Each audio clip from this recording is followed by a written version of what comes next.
सुस्वागतम। महात्मा गांधी सुभाष बोस थिले जड़े जड़े स्वाधीनता संग्रामी जे कि सबु भारतीयों को एकाठी कर अंग्रेजों विरुद्ध रे आम देश लड़ी थिले। किंतु आमे आज जाए गोटे ना शुणी नथिबा जार भूमिका स्वाधीन भारत ପାଇଁ थिला अति गुरुत्वपूर्ण। हेले से व्यक्ति नुहे गोटे वस्तु मात्र आउ ताहा ହେଲା कलम। आम कवि गोदावरीश महापात्र थिले सही एका समयर जड़े महान कवि और स्वाधीनता संग्रामी। तांको आगरे कलमर दाम खूब कम हेले मध्य ताहार काम अतुलनीय। तार केउ केउ कार्य आमको आज स्वाधीन भारत रे बंचिबा पई सहाय्य करिछि। आस कविंक ठारु सुनिबा। भाजे करबाळ वज्र मुसळ केते एई मही तळे बाड़ब उठई गिरी ओलटई भासे मरु धरा जळे। अर्थात अतीतरु वर्तमान पर्यंत जदि आमको समय चक्र को देखा हुए तेबे अनेक सुख दुखर घटना आम जीवन में घटवार आम अनुभव करिचे। इतिहास तार साक्षी। इतिहास से सबु घटना मान लिपिबद्ध हो रही। जदि लेखा हुई रही बा लिपिबद्ध हुई रही ताहले ए लिपिबद्ध करिवार मुख्य भूमिका केवल ग्रहण करिछि कलम। तेणु कवि कहउचंती कोन ना बाड़ब उठई गिरी ओलटई भासे मरु धरा जळे। असंभव कार्य मान जितेबेले घटी चली थिला ए धरा पृष्ठ रे तुमे सेतेबेले हे कलम ताकु लिपिबद्ध नीरव भावरे नीरव समर्थक भावरे ताकु केवल लेखिकिरी रखिथिला। साय बाड़बर अर्थ समुद्र रे निया जळिवार भली घटना मध्ये पृथ्वी पृष्ठ रे घटिथिला। गिरी ओलटी बा भली मध्ये घटना ए पृथ्वी पृष्ठ रे घटिथिला। अर्थात अत्यंत दुरूह अत्यंत कष्टसाध्य कार्य माने पृथ्वी पृष्ठ रे घटिथिला। आउ भासे मरु धरा जळे असंभव कार्य संभव मध्य होई पारिथिला। आसे चेंगिज जाए हिटलर माते केते मतवाद दीदी ने रही धरणी दुआरे सभ्यता बुदबुदर अर्थ होला पानी फुटका। अनेक इतिहास पृष्ठा जदि लेउटेबा अनेक दुर्दांत अनेक अत्याचारी राजा ई शासन करबा को आसिचंती जो माने कि चेंगिज खान को भली अत्यंत निष्ठुर राजत्व परिचय देइचंती। जाए हिटलर परि मध्य दुर्दांत राजा माने पाद थापिचंती। इतिहास तार प्रमाण देइछि। माते केते मतवाद अनेक प्रकार मतामत मध्य एई ओडिसा माटी रे एई प्रचलित होइछि। किभली प्रचलित होइछि ना जेमिति वर्षार बारिबिंदु पड़िबा मात्रे चाଳ तले अनेक पानी फुटका सृष्टि हुए से भली नाना प्रकार मतवाद सभ्यतार अनेक सभ्यता जन्म नहीं केतेबेले जे मिले जाइछि पानी फुटका भली तार हिसाब आउ कहा पाखरे नाही केवल तम पाखरे ही अछि। सबरी उपरे तुमे अछ थरे देबाकू अमर गार आज एतेबेले जड़की कलम मुंडा हला कि धार। ए समस्त आसीबा जीवा घटिबा न घटिबा घटना अघटना सब किछिर हिसाब कलम निकटरे अछि बोली कवि कहिचंती। आउ ए कलम द्वारा ही कलम ताकू जीवंत रूप देइथिबा कारण रु ही कवि ताहा आम पर्यंत ताहा पहुंची पारिछि। आउ कवि कहउचंती जे एहा अमर होई आम निकटरे रही पारिछि। आमे जदि जानिजे तेबे कलमर अमर गार कारण रु ही ताहा अतीतर घटना आज वर्तमान रे मध्य जीवंत होई पारिछि। आज एतेबेले जड़ की कलम मुंडा हैला कि धार।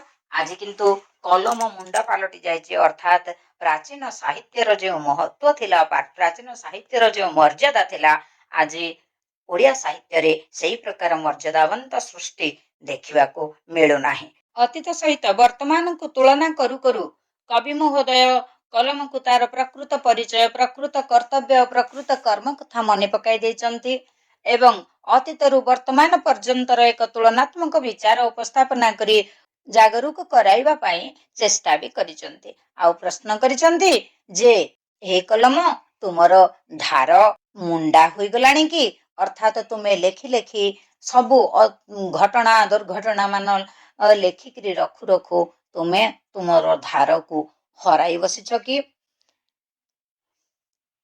वर्तमान कवि कौन विचार करचंती देखिबा।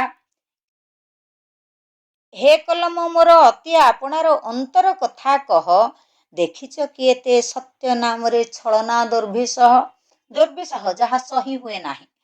अर्थात तुमे कौन एमिति घटना तुम जीवन काल भितर देखिल जे जहाकू कि प्रकाश करि पारिल नाही बोली पूरापूरी चुप होई गला। ଆଉ ଏଭଳି କଣ ଛଳନା ସତ୍ୟ ନାମରେ କିଏ କୋଉଠି ଛଳନା କରୁଥିବାର ଦେଖି ତମ ମନରେ କଣ ଏତେ ଆଘାତ ଲାଗିଲା ଯେ ତୁମେ ଚୁପ ଭାବେ ହୋଇଯିବା ପାଇଁ ବାଧ୍ୟ ହୋଇଗଲ? ବର୍ତ୍ତମାନ କବି ମହୋଦୟ ତାପର ପଂକ୍ତିରେ କଣ କହୁଛନ୍ତି? କେତେ ଅବତାରେ ଧରଣୀ ବୁକୁରେ ଦେବତା ହୋଇଲା ନର, କାଳ ଇଙ୍ଗିତରେ ଲୁଚିଗଲେ ସବୁ ରହିଲା ତୁମରି ଗାର।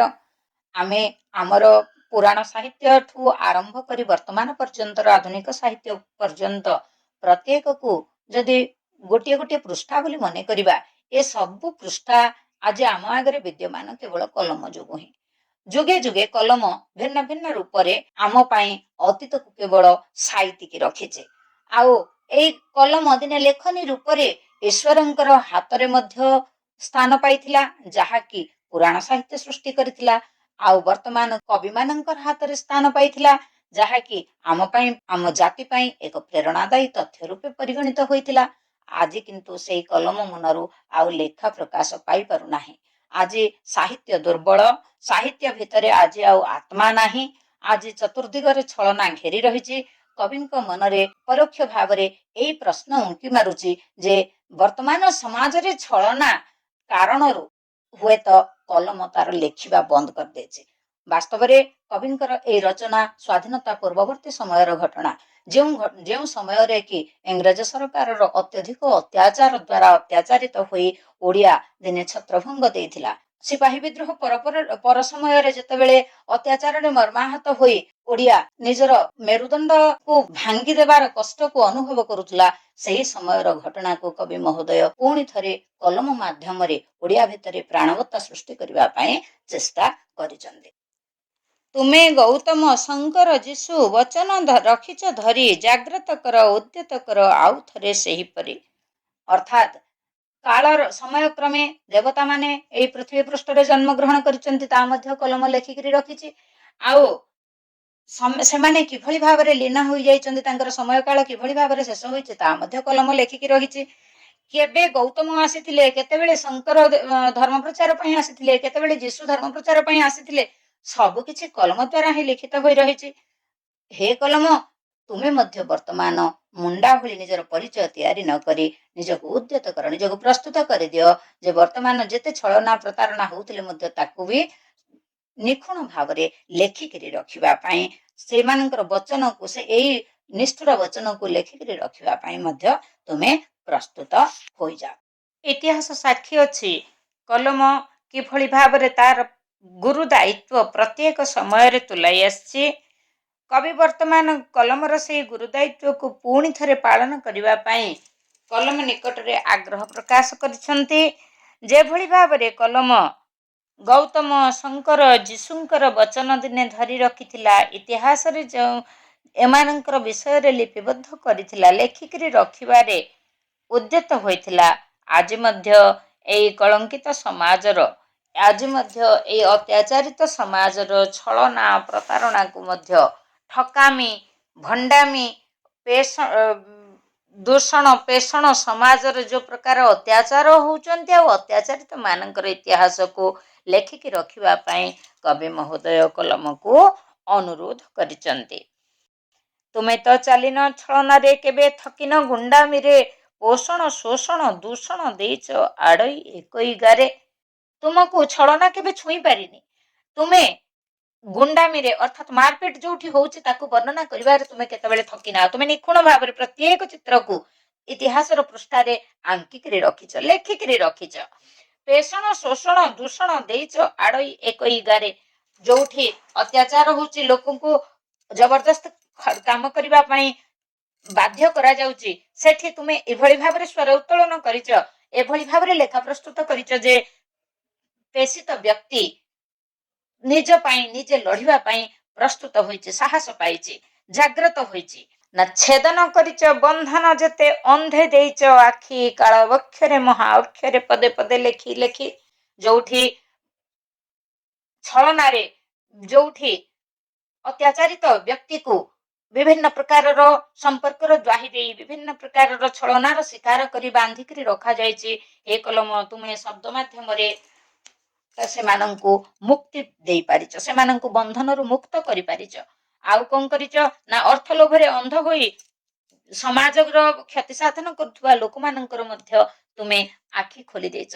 ଏ ଅନ୍ଧ ବ୍ୟକ୍ତି ମାନ ହେଉଛନ୍ତି ସେଇ ବ୍ୟକ୍ତି ଯେଉଁମାନେ କି ଇଂରେଜ ମାନଙ୍କର ଚାଟୁକାର ସାଜି ନିଜ ଜାତି ଭାଇ ଓଡ଼ିଆ ମାନଙ୍କର କ୍ଷତି କରିବା ପାଇଁ ବି ପଛାଉ ନଥିଲେ। ବିପ୍ଳବ ତବ ସତ୍ୟ ଶାନ୍ତି ଶିବ ସୁନ୍ଦର ରସେ ଯୁଗ ଯୁଗାନ୍ତ ଅନ୍ଧାର ଭେଦି ତୁମରି ପ୍ରଦୀପ ହସେ। ଯୁଗେ ଯୁଗେ ତୁମେ ଏସବୁ ଲେଖା ମାଧ୍ୟମରେ ପ୍ରକାଶ କରିଥିବା କାରଣରୁ, ଲେଖା ମାଧ୍ୟମରେ ଜୀବନର ପ୍ରଦୀପ ଜାଳି ଦେଇଥିବା କାରଣରୁ, ଜୀବନର ସୂର୍ଯ୍ୟକୁ ତୁମେ ଆଲୋକିତ କରୁଥିବା କାରଣରୁ ତୁମର ବିପ୍ଳବ, ତୁମର ଚେଷ୍ଟା ସତ୍ୟ ଶାନ୍ତି ଶିବଙ୍କର ରୂପ ସ୍ୱରୂପକୁ ଧାରଣ କରିଛି। ସତ୍ୟ ଶାନ୍ତି ଶିବ ତିନୋଟି ଯାକ ରୂପର ମିଳନ ସ୍ଥଳୀ ହେଲା ସୁନ୍ଦରତା। ଆଉ ତୁମେ ସୁନ୍ଦର ଭାବରେ ଏଇ ବିପଦକାଳୀନ ପରିସ୍ଥିତି ଭିତରେ ଯୁଗ ଯୁଗାନ୍ତର ଅନ୍ଧାରକୁ ଏଡେଇ ଦେଇଛ। ଗୋଟିଏ ଗାରରେ ହିଁ ଏଡେଇ ଦେଇଛ। ଆଉ ନୂତନ ସୂର୍ଯ୍ୟୋଦୟ ଯଦି ସମାଜରେ ସମ୍ଭବ ହୋଇଛି, ତାହା ହେଲେ ସେଥିପାଇଁ କେବଳ ତୁମେ ହିଁ ତାର ଶ୍ରେୟ ଲାଭ କରିଛ। ଆଉ ତୁମକୁ ଆଜି ବି ଏଇ ମୁଣ୍ଡା ରୂପ ନେଇ ଉଦ୍ଭାସିତ ହେବା ଆବଶ୍ୟକ ନୁହଁ। ତୁମେ ତୁମର ଏ ମୁଣ୍ଡା ରୂପକୁ ପଛରେ ରଖି ପୁଣି ଥରେ ସେଇ ନୂତନ ସୂର୍ଯ୍ୟୋଦୟର ସ୍ୱାଦକୁ ଚାଖିବାକୁ ଚେଷ୍ଟା କର। ଓଡ଼ିଆ ଜାତିକୁ ଜାଗ୍ରତ କରିବାକୁ ଚେଷ୍ଟା କର। ତୁମେ ପୁଣି ଥରେ ତୁମ ଧାରରେ ଯଦି ରଙ୍ଗ ଭରିଦେବ, ତାହା ହେଲେ ଓଡ଼ିଆ ଜାତିର ହୃତ୍ସ୍ପନ୍ଦନ, ଓଡ଼ିଆ ଜାତିର ପ୍ରାଣ ପୁଣି ଥରେ ଜାଗି ଉଠିବ। ଆଉ ଓଡ଼ିଆ ଜାତି ତାର ହୃତ ଗୌରବକୁ ପୁଣି ଥରେ ଫେରି ପାଇବ।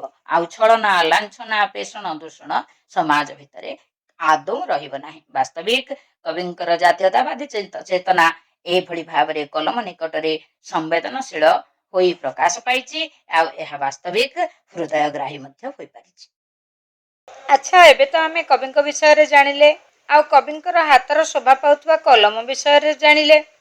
ଏକଥା ବି ଜାଣିଲ କି କବି ଗୋଦାବରୀଶ ମହାପାତ୍ର 15-16 ବର୍ଷ ବୟସରେ ତାଙ୍କର ଏହି କଲମର ସାହାଯ୍ୟରେ ତାଙ୍କ ପ୍ରଥମ କବିତା ବାଣପୁର କବିତା ଲେଖିଥିଲେ, ଯାହାକି ବହୁତ ଲୋକପ୍ରିୟ ହୋଇପାରିଥିଲା। ଆଉ ଏହାଦ୍ୱାରା ତାଙ୍କ ପ୍ରତି ସମସ୍ତ ଗୁଣୀଜନ ମାନଙ୍କର ଦୃଷ୍ଟି ଆକର୍ଷିତ ହୋଇପାରିଥିଲା। ବର୍ତ୍ତମାନ ମୁଁ ଜାଣିବାକୁ ଚାହୁଁଛି କି ତୁମମାନଙ୍କ ମଧ୍ୟରୁ କିଏ ଛୋଟ ଛୋଟ କବିତା କିମ୍ବା ଛୋଟ ଛୋଟ ଗଳ୍ପ ଲେଖିବାକୁ ପସନ୍ଦ କର? ମୋତେ ନିଶ୍ଚୟ କମେଣ୍ଟରେ ଜଣାଇବ। ତୁମେ ଏବେ ନବମ ଶ୍ରେଣୀର ତୃତୀୟ ପଦ୍ୟ ହେ ମୋର କଲମ କବିତାକୁ ବହୁତ ଭଲ ଭାବରେ ବୁଝିପାରିଥିବ ବୋଲି ମୋର ଆଶା। ଏହାର ପରବର୍ତ୍ତୀ ପଦ୍ୟ ତୁମେମାନେ ସବୁ ସ୍କ୍ରିନରେ ଦେଖିପାରୁଥିବ। ଏହାର ନାମ ହେଲା ମଣିଷ ଭାଇ। ଆସ ସେ ପାଠଟିକୁ ମଧ୍ୟ ପଢ଼ିବା ମଜା ମଜାରେ ଭଲ ଭାବରେ ବୁଝିପାରିବା।